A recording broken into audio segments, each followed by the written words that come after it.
The big game is fast approaching, but wait, you still haven't got your tickets. You've spent hours searching, but you're still confused about ticket prices. Time to stop searching.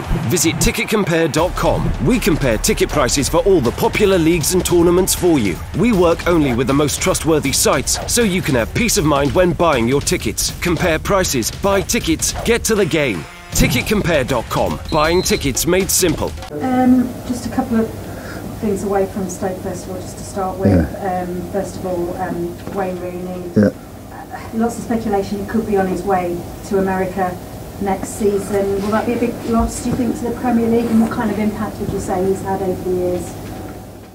Well, I think over the years he's been an absolutely fabulous footballer, and busting onto the scene at 16 years of age and forever going. Brilliant, won massive honours in the game. So much respect for him as a footballer, even as a guy. I don't know him, but every time when he played, you know exactly what you're going to get. And I think that's a testament to his own football career, that he won an incredible amount of honours, became really successful. And there's one thing, unfortunately, no footballer can beat his time. Time always catches you, and it's undefeated time. So, but he's going to a country where it's like lifestyle and a little bit different football. But I don't think anybody can question what he done.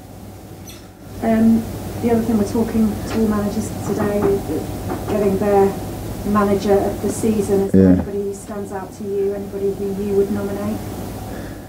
Well, the easiest one for me is you go by somebody winning the title. And Pep, I think, has been fabulous in winning the title, and people can say they've got the resources. Yeah, obviously the resources are there, but you've still got to put a team there to play. There's people like that. There's so many candidates, I think, that could do it. Chris at Brighton, I thought, had done. David Wagner as well. I think they had fabulous years. Sean at Burnley.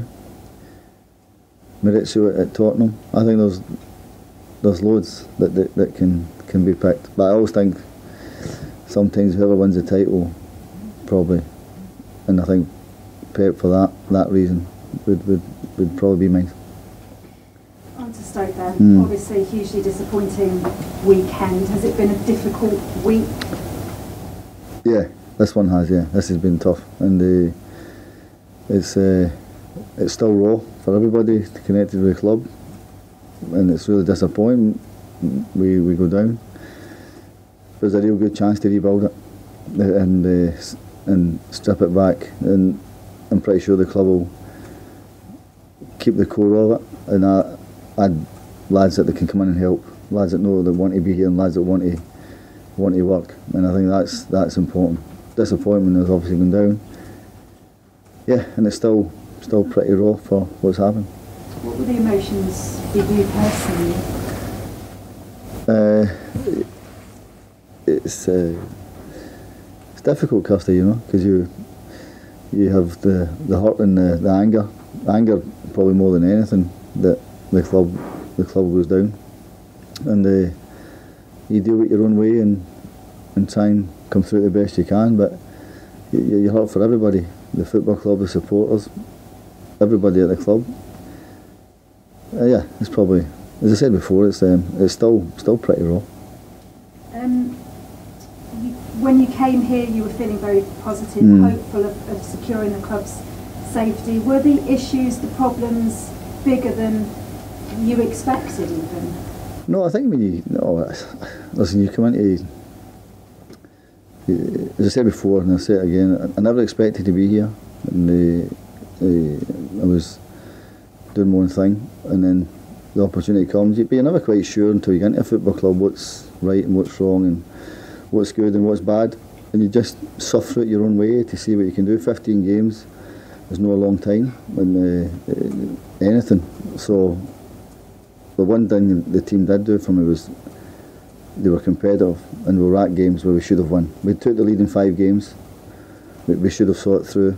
Some lack of finishing, whatever you want to call it, mistakes, has cost us. It's been right through the season. There's not a blame culture or an individual person that you blame or any stuff. It's collectively that it's happened. It's not just your probably next question is going to be recruitment here, and it's nothing. It's a collective thing that you are where you are. Obviously, Charlie Adams spoke out this week. He talked about 4 or 5 players getting away with murder. He was very, very strong in his criticism. So, were you happy that he came out and said that? Do you agree with what he said? I think the thing for me is sometimes you look back and you learn little things. As I said, I'm only in here for 15 games. The positive thing, as I said, is the club's got a great chance to rebuild. A really strong football club going forward, and I'm pretty sure everybody makes mistakes and they won't make them again. I'm pretty sure of that. I think the club will go from strength to strength. It's got a great infrastructure, I said. But I think now's the time. Forget that. It's no a blame culture. Forget it. What's been said. You don't throw anybody under the bus. As such, as collectively as a football club, we let ourselves down. That's the bigger picture. It's no, as I said before, blame culture, but they're moving forward in the future, and that's what it is now. The future isn't a place where the club has got a great chance to rebuild it. Do you look back and feel like you did everything you could in the time that you had? Without a doubt, I think that's one thing about myself. I've always looked myself in the mirror, even as a footballer. And I knew if I played terrible, I would hold my hands up. If I knew I played good, then I knew I had a big career myself, so I knew what it was like. And I was never one to be a selfish player or manager. We win together, we lose together. That's the way I view it.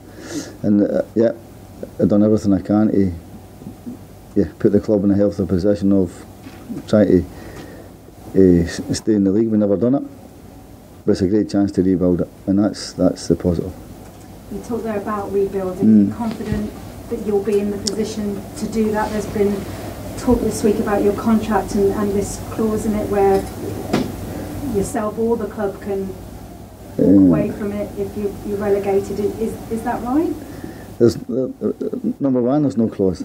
All right, there's none. And I'm pretty sure when the game finishes, we sit down and talk to any manager and owners and things like that. So that's no problem. And the football club is brilliant. I love it here, I really do. And it's a great opportunity to rebuild it, because I know the areas where it's severely lacking, and I know the character that you want to bring into the club, the type of player that suits this club, and players that want to be here.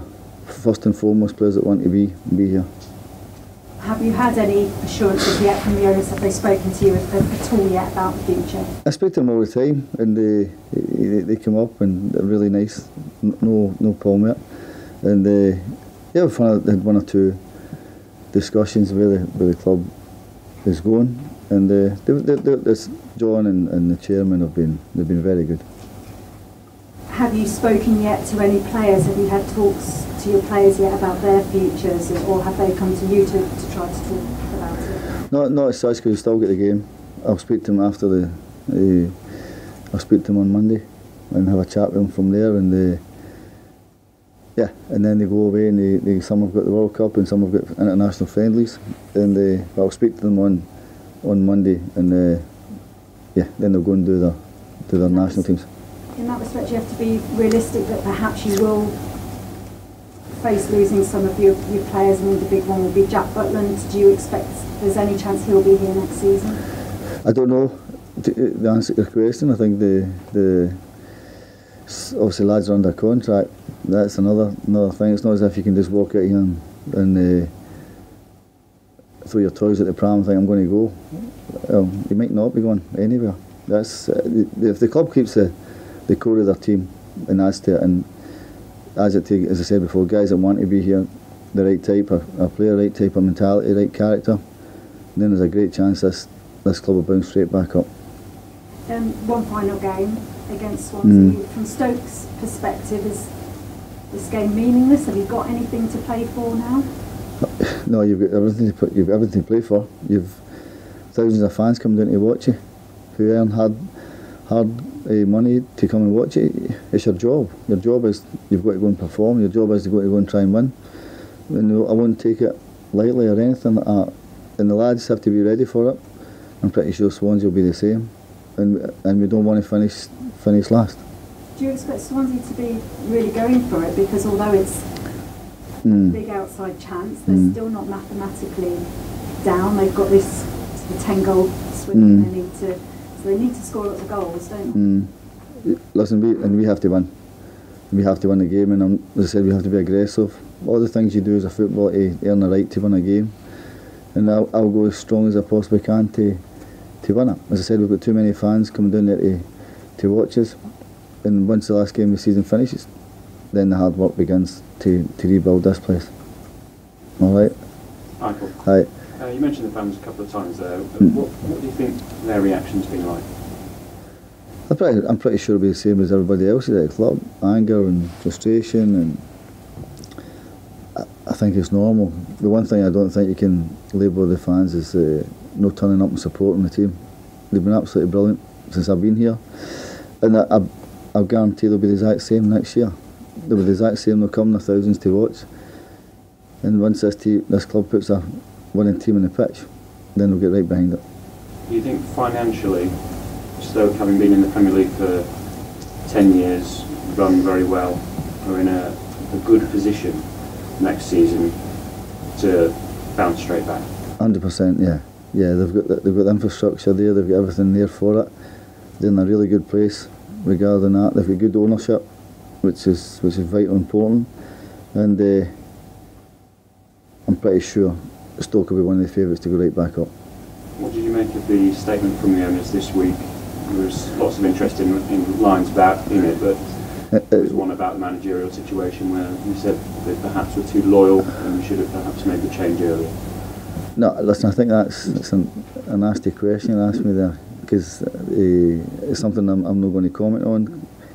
There was no malice, and that's just the feeling they had. They said Mark done a fabulous job here beforehand, so the owner said what they said, but I don't think there was any malice in it whatsoever. Right. You said you'll take a strong team down. Is everyone fit? There's one or two little bumps and bruises from the other week. I'll see how they are and see. But I'll go as strong as I possibly can in the game, and I'll go and try and win it. You've got plenty of experience in the Championship. Yeah. You've got promotion as well. Yeah. What does it take to be successful in that league when it's more games, teams fighting for their lives? Yeah.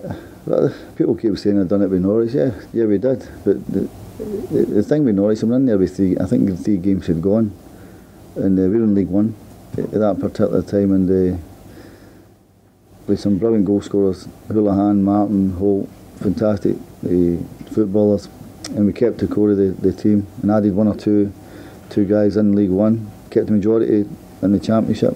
The same guys went and done it again, and then they done it again in the Premier League. So you get your forward line pretty strong. You've got a really good chance of doing it, and I think we need to do that here. We need to get a strong forward line. All right. Paul, any chance of your injured players? Sorry, I missed that. Any chance of any injured players playing?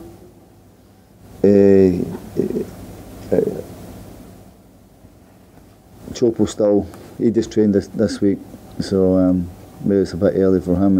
He's been out for, I think, 7 weeks, which is maybe a big ask. There's 1 or 2 little, as I said, bumps and bruises there. That'll see how they are. Bruno will still be out as well, so he's not fit. Everybody else is not too bad. I appreciate you don't want to talk about what Charlie said kind of specifically. Yeah. Is it kind of indicative of the problems at the club, that you've got players talking about their own teammates in kind of negative terms? As I said before, I think there's a lot of frustration and anger what's happened, and as I said there, I think collectively we've let ourselves down. Not just 1 or 2, and everybody's at fault, everybody's to blame. As I said before, you win together and you lose together. That's the situation of it. There's got to be a time that's got to stop. You can't keep harping back what happened there and what happened there. It's gone. You look at it a little bit, then you must let it go, and then look to the future and rebuild it, and you clean the club up. That's what you do, because it needs it, and it will get cleaned up. And have you talked to Charlie or Jack about what they said publicly, or was it kind of, that was the frustration coming out and then move on? I've spoken to the lads as well, and there's a lot of. I think I read the 2 full transcripts of it, you know, and there's some good things in there as well. The lads knew they were at fault themselves as well. It wasn't just if they threw everybody under the bus. They knew they were part of it, and the whole transcript should have came out of it. And I think that's the big thing. Jack and Charlie, they're experienced enough to know the game, and yeah, there's a lot of frustration there. And I guess it goes without saying that if you have players who have been signed for, you know, big money or big profiles, and they're not even within the squad, you know, that's never going to kind of be good for the club, is it? That's always going to be a big problem. No, but here's a good idea. Make sure when you come here you want to play here. All right, that's if you want to play for this club, make sure you want to come first and foremost. It's a proud football club, and it needs players that want to be here. So it does help if you actually want to be here as well and giving it a go. No the other way about. Paul, you talked about anger, you feeling angry. Yeah.